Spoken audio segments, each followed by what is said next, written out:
사회 법률 지문 한번 시작해봅시다. 다 풀고 왔을 테니까. 자, 일단은 이제 오늘 이걸로 일단은 해야 될 얘기들 마무리 정리할 건데, 법률 지문을 보는 이유는 당연히 이번 출제랑 연결되는 부분이 분명히 될 거라는 거. 다른 영역에 비해서 일단은 이 가능성이 높으니까 남아있는 법률, 아까 선생님 뭐라고 했었어? 수능 특강과 수능 완성에 나와있는 법률 지문들을 살펴보면서 나와있는 개념들 있지. 이 지문 이제 읽으면서 또 느꼈을 거야. 뭐 사법은 뭐, 그치? 그 다음에 뭐 공시는 잠깐 지난 먹어야지. 공시 말고. 여기 뭐 있었냐? 급부의 의무. 급부가 뭔지. 급부가 어려운 말은 아니었잖아, 솔직히, 그지? 그냥 그 용어가 대치돼 있을 뿐이니까. 어쨌든 이런 용어 싸움들을 잘 정리를 해주시길 바랍니다. 자, 그러면 이제 얘기를 한번 본격적으로 시작해볼까요? 자, 일단 우리가 보고 있는 이 녀석은 18년도에 시행된, 그러니까 2019학년도 문제가 되겠죠? 법률 지문이었고요. 자, 법률 지문은 선생님이 역시 뭐 누차 설명해드렸지만 다시 한 번만 얘기. 어떻게 구워져 있다? 개념이 나와 있고 그 개념에 연동되는 사례를 준다라고 했었지? 그래서 개념과 사례의 연동을 따져가면서 보기 적용 문제는 어떻게 흘러간다? 그 사례가 실제로 적용을 다른 상황에 시켜보는 거, 이런 식으로 나온다는 게 항상 핵심이었다는 걸 염두에 두시면서 당연히 문제부터 먼저 보는 거야. 자, 문제를 한번 가볼까요? 아까 기술 지문 봤던 거랑 똑같이 먼저 보면서 내가 어떤 걸 보게 될지를 예측하고 한 번 정도 본 듯한 느낌을 만들어주는 것만으로도 성공. 그쵸? 갑시다. 첫 번째 문제는 이 글에 대한 이해야. 자, 이거 쪼르륵 눈 한 3초 들여다봤다면 어떤 단어가 보였어야 되니? 임의법규, 단속법규, 강행법규라는 단어가 보여야 돼. 그러면 이제 머릿속에서 이 세 개의 단어가 작품 속에, 지문 속에 특정한 요소로 설명이 돼 있을 거고요. 이 녀석들을 상호 비교하는 문제가 나왔을 거라고 예측 가능하지, 충분히.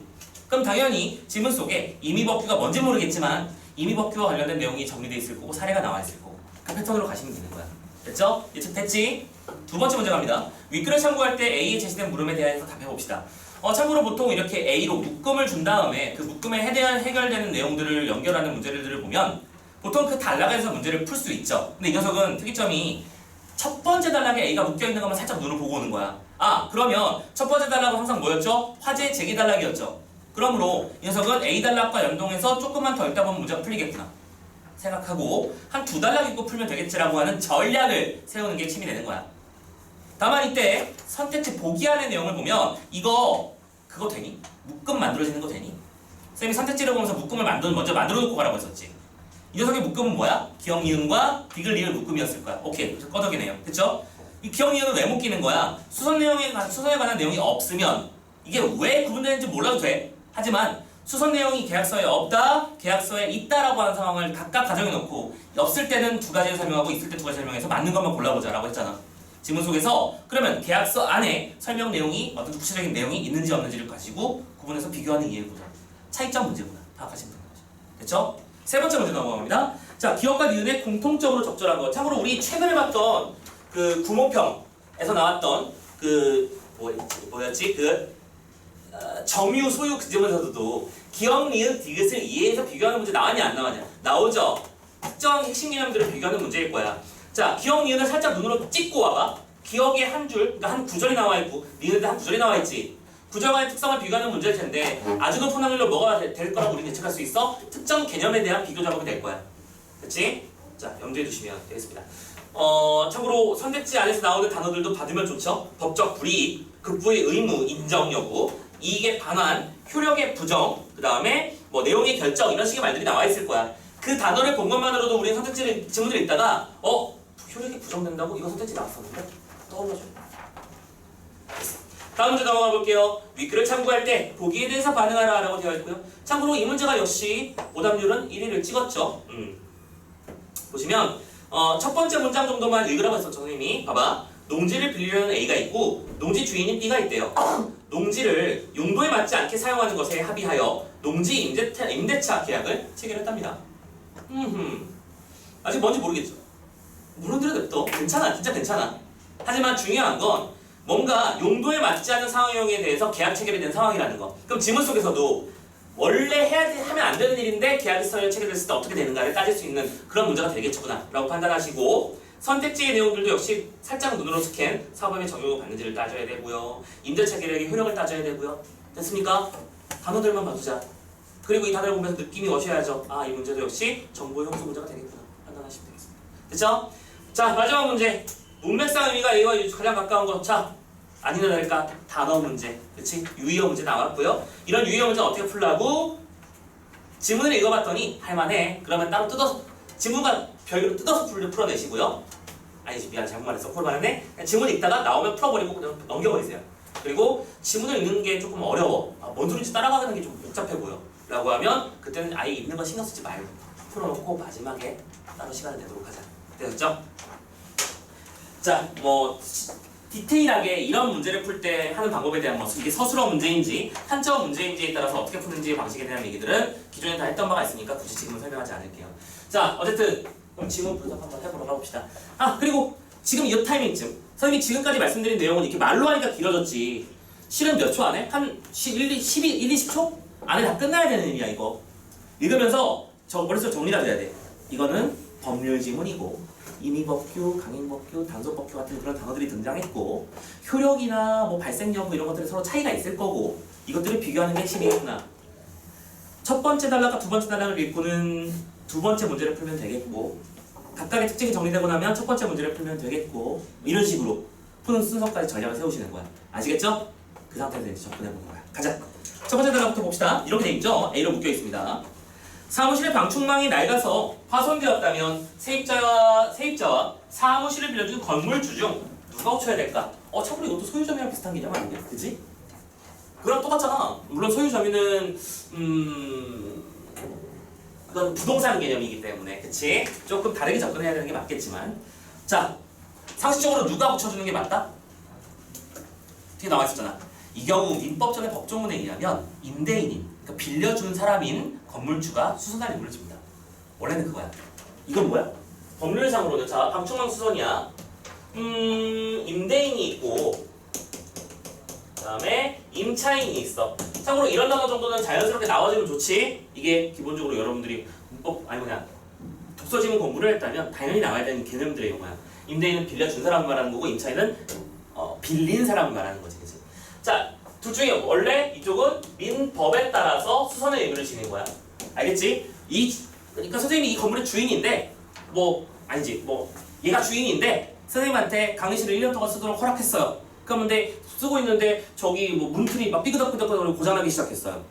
저걸 내가 깬 게 아닌 이상, 내가 깼으면 내가 당연히 고쳐야 되지만 자연스럽게 낡아서 고쳐야 되는 상황이 된 거라면 얘가 고쳐줘야 되는 거죠. 자기는 모르니까. 그런 거랍니다. 그런데요, 문제는요, 사무실을 빌릴 때 간단한 파손은 세입자가 스스로 해결한다는 내용을 계약서에 포함하는 경우도 있다고 되어 있는데 이거 포함하는 경우가 있는 게 아니고 다 그래 얘들아. 사회는 빡신 곳이 간다 얘들아. 제가 그때 한번 여러 번 얘기했었지. 선생님 왜 집을 매매하게 되었는가. 2년마다 이사를 당하는 것도 쓸쓸했지만 중요한 건 벼슬 못 받고 싶었다고 했잖아. 선생님이 신혼 때 찍은 사진도 벽에 못 걸었다고. 못을 박으면 안 된대. 현실적으로 이해가 잘 안 되죠. 물론 선생님 그렇다고 막 못을 박아보고 별로야. 옆에 또 박고 막 그러면서 부시고 다니는 사람은 아닐 거잖아. 근데 빌려준 사람 입장에서는 현재 자신의 만들어놓은 상태가 그대로 유지돼서 다른 사람을 또 받고 싶은 마음이 있겠지. 근데 이거는 그렇다고 치졸하게 계약서에다가 못 박지 마 라고 쓰지 않아요. 그럼 어떻게 쓸까요? 현 시설 상태의 보존을 원칙으로 하자 이렇게 쓰는 거야. 현 시설 상태야? 달라지면 안 되는 거야. 알겠지? 못 구멍이 생겼어. 구멍짝이 생겼다고? 그건 내 책임인 거야. 메꾸고 가야 돼요. 오케이? 뭐 가서 공사업자를 부르든 설비업자를 부르든 다 하고 가야 되는 거야. 들어서 안 받고 말지. 그 선생님이 뭐 했다고? 집 매매해서 은행 빚을 떠한 상태에서 집에 들어가자마자 드릴을 샀다. 썼죠? 방 하나당 구멍 6개씩 만들어놨습니다.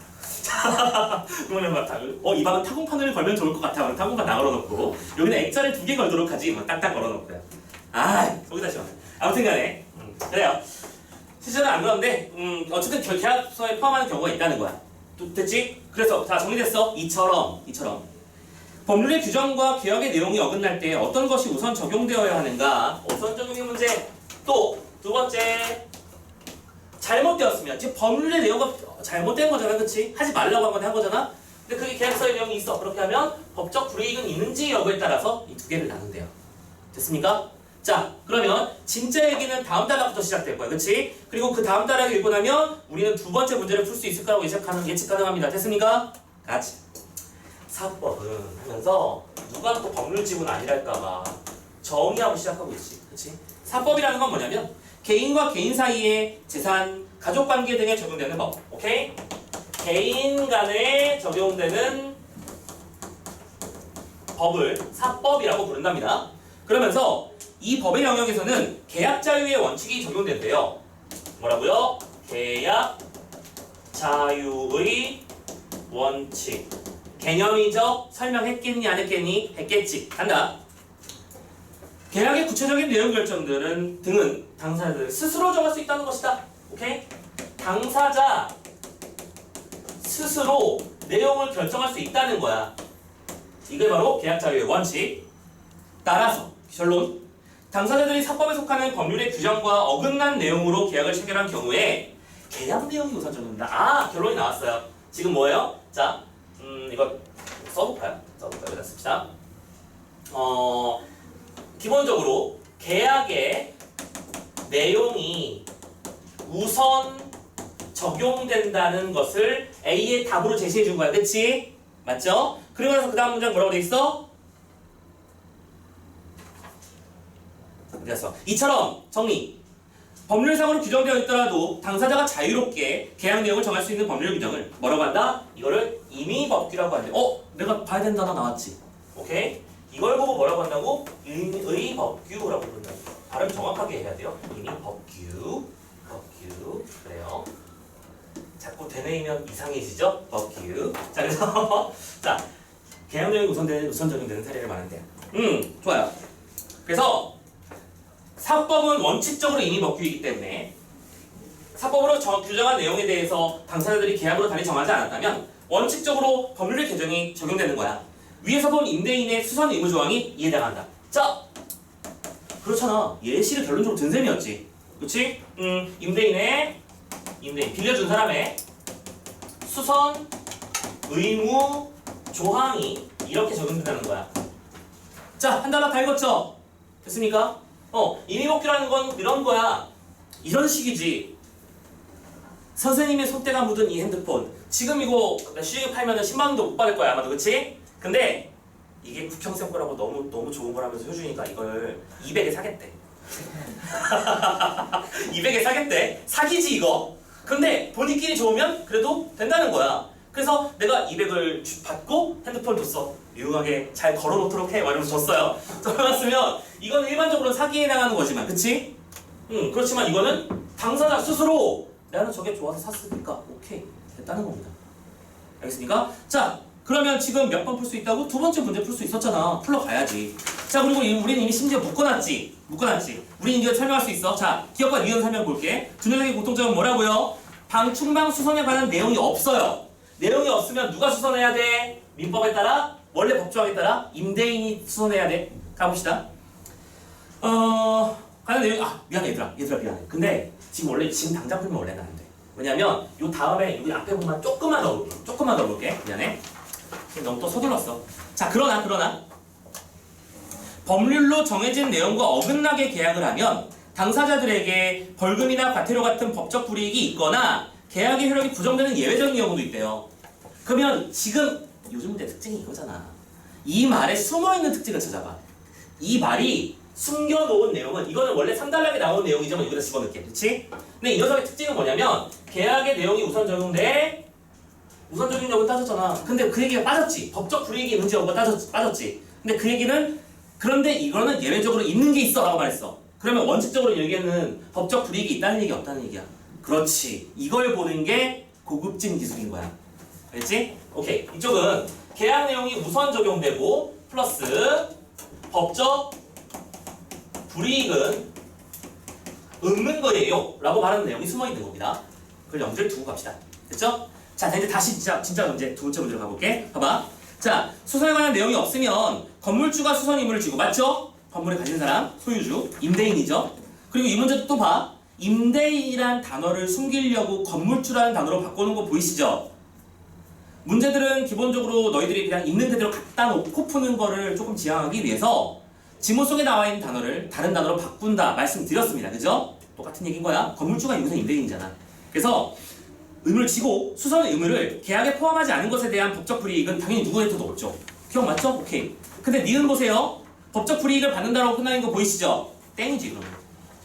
따라가지지? 세 번째, 계약서에 내용이 있으면 세입자가 수선임을 지고 여기까지 맞습니까? 오케이, 좋아. 법률 내용과 다르게 계약한 것에 대한 법적 불이가 없다니까 수선 어디 갔어? 임대인의 수선 의무 조항에 관련된 얘기가 대표적으로 임의 법규고 이게 바로 대표적인 요인이니까 법적 불이가 없다니까. 근데 리얼 뭐라고 돼 있어? 건물주가 법적 불이익을 받는다고 돼 있는 거 보이시죠? 잘못되는 거 보이시지? 정답은 몇 번? 기업 디귿 끝! 이러면서 기분 좋은 마음으로 다음 단락으로 넘어갔었어야 되는 거. 되셨죠? 자, 참고로 여기서도 또 하나 기술을 들어가야죠. 첫 번째 문제 있지. 첫 번째 문제가 임의법규, 단속법규, 강행법규 이런 식으로 돼 있었으니까 우리는 이미 머릿속에 이 다음에 뭐 강행, 단속 이런 게 나올 거라고 예측되잖아. 하지만 임의법규만으로 풀 수 있는 문제가 있었잖아. 1, 2번 지우러 가야지 또. 뭐냐고? 지문을 딱 읽고 났을 때 남아있는 문제가 몇 개 없는 상태가 베스트야. 알겠지? 보통은 보기 적용 문제만 남는 게 베스트. 알겠지? 자, 1번 선택지 볼게요. 임의법규에 해당하는 임의법규에 해당하는 법률 조항과 이에 어긋난 개요 내용 가운데서는 계약 내용이 우선 적용된다. 맞죠? 이제 무슨 얘기인지 알겠습니까? 임의법규는 그런 거예요. 2번 임의법규가 단속법규에 비해서 계약 자유의 원칙에 더 부합한다. 여기서 또 한마디 드리자. 얘들아, 부합이 뭔 소리야? 부합되는 건 좋은 거야, 나쁜 거야? 아니, 이런 말을 쓰면 안 되는데, 그러니까 긍정적인 의미야, 부정적인 의미야? 긍정적인 의미야. 근데 우리는 앞에 있는 부자를 보면 되게 잘못됐나? 라는 느낌을 받거든요. 여기서 부합한다는 얘기는 잘 어울린다 라는 의미로 쓰이는 겁니다. 어휘 조심하라고 누차 말씀드렸어. 이번에 우리 문학 파트 볼 때도 그랬고 독서 독서 파트 볼 때도 그래요. 같은 일이 계속 벌어지고 있잖아. 단어가 자꾸 뭐 걸리적거리잖아요. 재회 잘 봐야 된다고 썼지. 재회는 한 번 만남을 전제로 하는 얘기야. 처음 만났는데 재회했다라고 말하면 맞든 거다 틀린 거다? 틀린 거다라니까 똑같은 일이지. 어휘 잘 봐라. 꼼꼼해져라. 알겠죠? 꼼꼼해지세요. 자, 아무튼 다시 돌아가서 임의법규가 단속법규에 비해서는 계약 자유의 원칙에 더 부합한다. 미안하지만 2번은 못 푸는 거였던 거야. 그럼 다시 돌아가세요. 돌아가야죠. 단속법규를 봐야 2번도 풀릴 거고 3번도 풀릴 거고 4번도 풀리겠지. 되셨죠? 자, 그러면 다음 단락 한번 넘어가 봅시다. 계속 갑니다. 자, 근데 문제는 뭐냐면 봐봐. 요거 외에 참고 원래 임의법규는 그런 식인데 법적 불이익이 있는 경우 또 하나 더 있었지. 계약의 효력이 부정되는 경우들이 각각 있을 거래요. 오케이? 지금부터 그런 사례들을 설명해 보겠대. 가자. 우선 그렇죠. 여기서부터 또 세모 표시가 나와야 되는 지점. 뭔가 새로운 설명이 들어갔다는 얘기야. 우선 체결된 계약 내용이 법률에 정해진 내용과 어긋날 때 상황은 똑같지, 그치? 어긋났어. 법적 불이익은 있지만 계약의 효력은 그대로 두는 경우가 있어. 오, 좋아. 첫 번째. 다음 두 번째.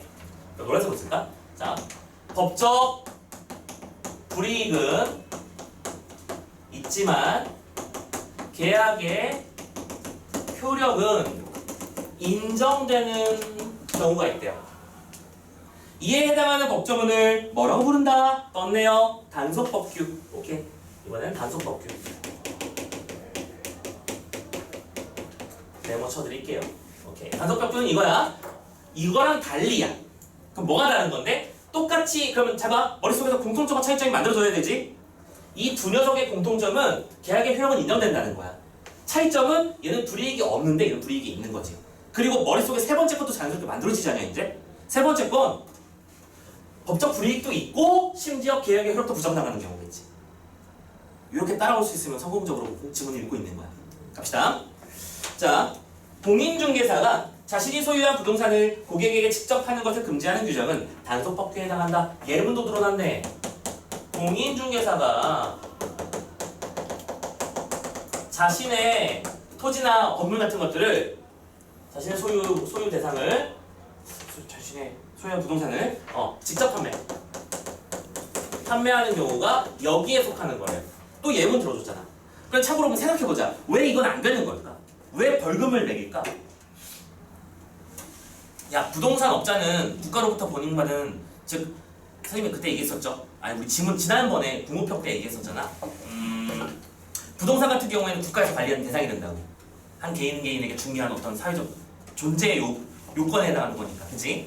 그런데 그런 것들에 대한 어떤 시세 정보, 그 다음에 앞으로 향후 투자 가치에 대한 그런 전망, 그런 것들은 부동산 업자들만 가지고 있는 거지.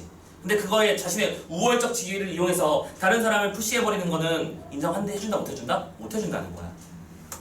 알겠지? 자, 계속 가봅시다. 따라서 이 규정을 위반하여 공인중개사와 고객이 체결한 매매계약의 경우 지금 알고 보니까 팔 걸렸어. 오케이. 요게 뭐였던 거야? 요게 기억인 거야. 됐지? 따라가지죠? 이 녀석의 경우에는 벌금은 부과되지만, 오케이? 우선 벌금이 있는 거야. 했던 얘기니까 정리. 벌금이 있어요. 그런데 계약 자체는 유효야. 계약은 유효야. 됐어? 그러면서 갑자기 하나의 얘기를 더 시작할 거야. 봐봐. 이 경우 계약 내용에 따른 행동인 급부를 하여 묘가 인정돼요. 오, 좋아. 참고. 갑자기 급부라는 단어가 등장했죠? 이런 식이라니까? 계속해서 뭔가 설명을 할 때마다 개념이 더 붙어. 그 개념에 대한 설명을 해주고 그 개념을 적용한 사례를 보여줄 거야. 자, 급부가 무슨 뜻이라고요? 그 계약 내용에 따른 행동인 급부. 계약 내용에 따른 행동. 그리고 이 급부의 여기다 쓸까? 여기다 쓰자. 오케이? 인석의 경우에는 급부의 의무가 뭐가 되는 거야? 인정되는 거야. 그치? 인정되어서 공인중개사는 매물 소유권도 넘겨줘야 되고 고객은 대금도 지급해야 되는 거지. 즉 이런 거지. 두 사람이 사귀기로 했어. 사귀기로 했는데 누가 하지 말라고 했던 거야. 자, 그런데 두 사람이 좋아 죽겠대. 그러면 뒤통수를 딱 때려서 네 새끼들 사귀지 말라니까. 어쩔 수 없군. 한 대 맞았지만 사귀잖아. 그치? 바로 그 상황인 거야죠. 한 대 맞았지만 사귀는 거. 자, 비슷한 태양으로 볼 수 있을 것 같고요. 자, 어쨌든 단독법규의 상황 봤습니다. 됐죠? 오케이. 다음 단원 넘어갑시다. 한편. 네 번째 단원입니다. 한편. 체결된 계약 내용이 법률에 정해진 내용과 어긋날 때 법적 불이익뿐만 아니라 체결된 계약의 효력 자체도 인정되지 않아서 급부 의무가 부정되는 경우가 있다. 아, 지금 무슨 일이 벌어졌던 거야? 계약의 효력을 인정하면 급부의 의무가 인정된다 라는 얘기였네? 그러면 계약의 효력이 부정되면 급부의 의무는 인정되지 않는다라는 설명을 해줘서 괜찮은 거냈네? 다른 말로 대체된 거 보이시죠? 계속 가봅시다. 이에 해당하는 법조문을 뭐라고 한다고요? 여기 밑에 써. 여기다 뜯었어. 에이씨. 라인 맞추려고 했더니 망했어요. 자, 강행법규입니다. 강행법규. 미리 써놓을까요? 이건 의미잖아. 그지? 정리하자. 이 녀석은 법적 불이익은 있고요. 또 계약의 효력이 부정됩니다. 그래서 다른 말로 급부의 의무도 부정되는 거야. 즉 계약 내용대로 하면 안 되는 거지. 알겠지? 자, 그런 뜻이네. 계속 가봅시다. 이 경우 계약 당사자들은 상대에게 급부를 요구할 수 없어요. 근데 여기서 급부를 요구할 수 없다고 말하면 되게 어려워 보이잖아. 이런 식인 거지. 자, 우리가 잘못된 계약을 하기로 하고 내가 돈 1,000,000원을 밀어주기로 했어. 뇌물처럼 주기로 했어. 근데 걸렸어. 그럼 1,000,000원 내놔. 주기로 했잖아. 이럴 수가 없다는 거야. 그게 행동이니까. 됐지? 자, 그래서 이미 급부를 이행해서 재산적 이익을 넘겨주었다면 그 이익은 부당이득에 해당하기 때문에 반환을 요구할 수 있다. 아, 그렇군.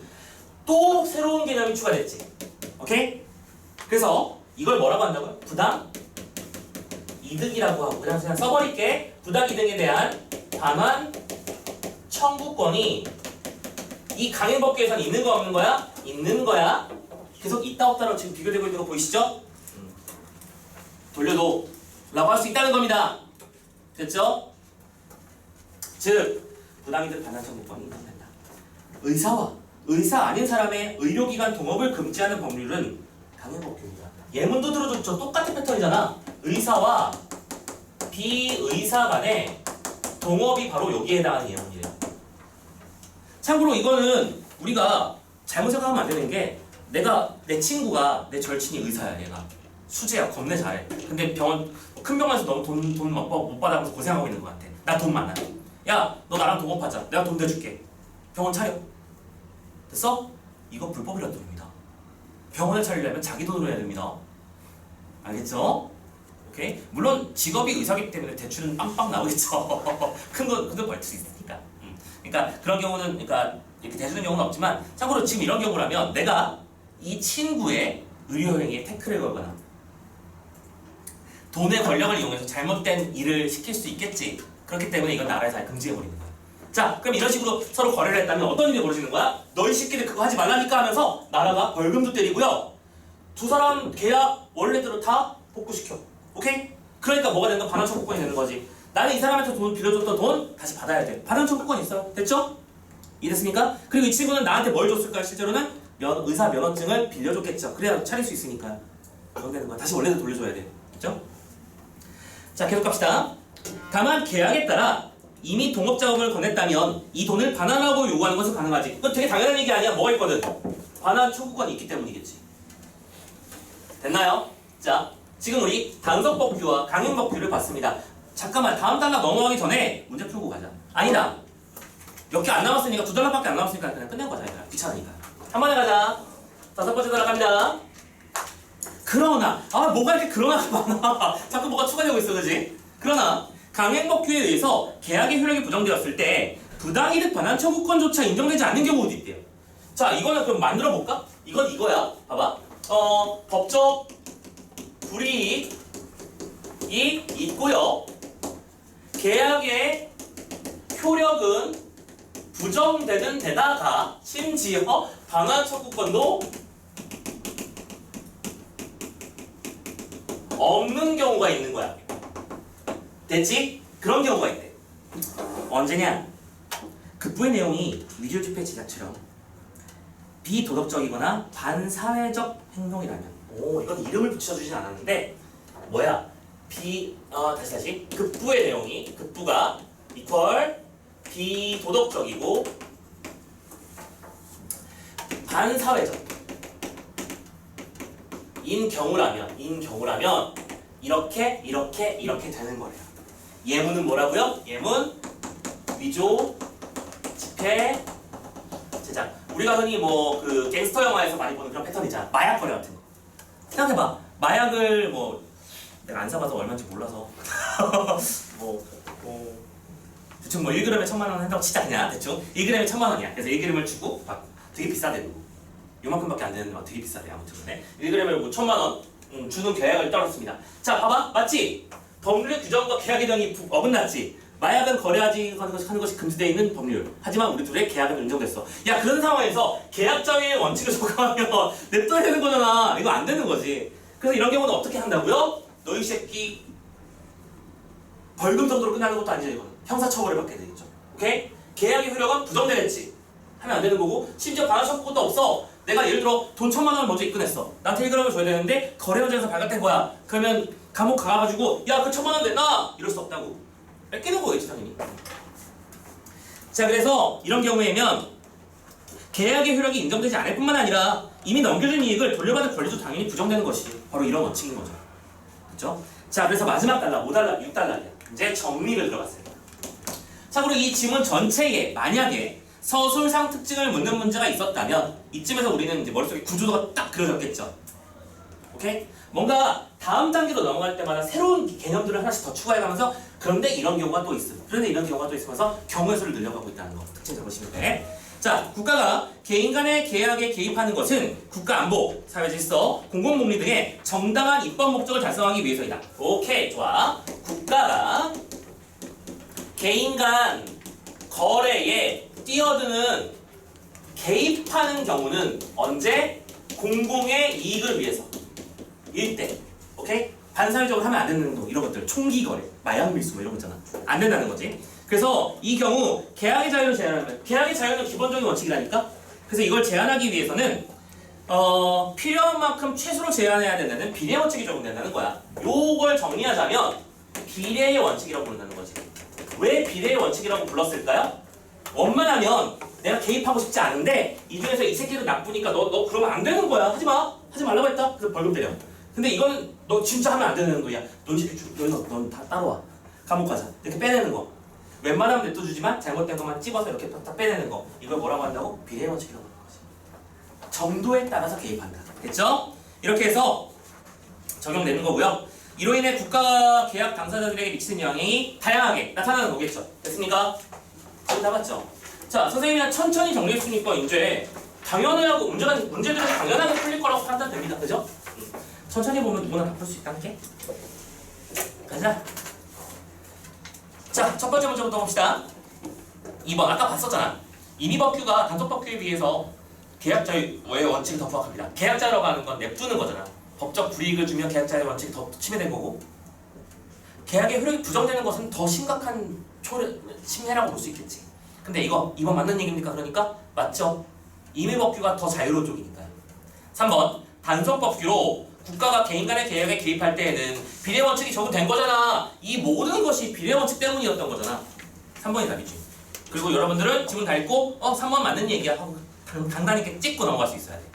4번 단속법규로 입법 목적을 달성할 수 있는 계약에 대해서 강행법규로 국가가 개입하는 것은 정당화될 수 없다. 맞죠? 국가가 단속법규로도 충분히 해결되는 거라면 강행법규로 적용할 필요 없다고요.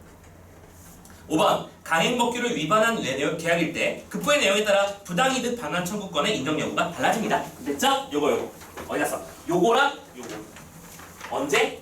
요럴 때 급부의 내용에 따른다는 얘기는 비도덕적 반사회적이라는 단어였어. 됐지? 자, 세 번째 문제 갑시다. 기업과 니은의 공통점을 그래요. 자, 기업과 니은입니다. 보자마자 느낌이 오시죠? 법처 불이익이 있다가 공통점이었지. 정답 몇 번? 1번. 간단해지잖아. 그리고 이거를 여러분들은 머릿속에 염두에 두고 풀었어야 된다고 했었지 아까? 기업과 니은이 나오면 공통점과 차이점을 비교하면서 읽어야 된다라고 비교점을 잡으면서 읽어야 된다고 했었으니까요. 그렇지? 자, 1번 잡았고요. 2번 급부의 의미가 인정되지 않는 쪽은 어느 쪽이야? 니은만 그런 거죠. 됐죠? 3번 계약에 따라 넘어간 재산적 이익을 반환해야 된다. 재산적 이익을 반환하는 것은 이쪽 반환 청구권이 있는 쪽이었죠. 4번 참고로 선생님 그러면 단속법규에는 반환 청구권이 없는 건가요? 그런 개념이 여긴 아니지. 계약이 인정돼 버리는 거잖아. 그죠? 차이점이 있음. 4번 법률 규정을 위반했으므로 계약의 규정이 효력이 부정된다. 계약의 효력이 부정되는 쪽은 얘만의 특징이었죠. 됐죠? 쉽지. 5번 계약 당사자가 계약의 구체적인 내용을 결정할 수 없다고요? 계약의 내용은 지 멋대로 하는 게 계약자의 원칙이니까. 오케이? 자, 그러면 이제 대망의 마지막 문제 가봅시다.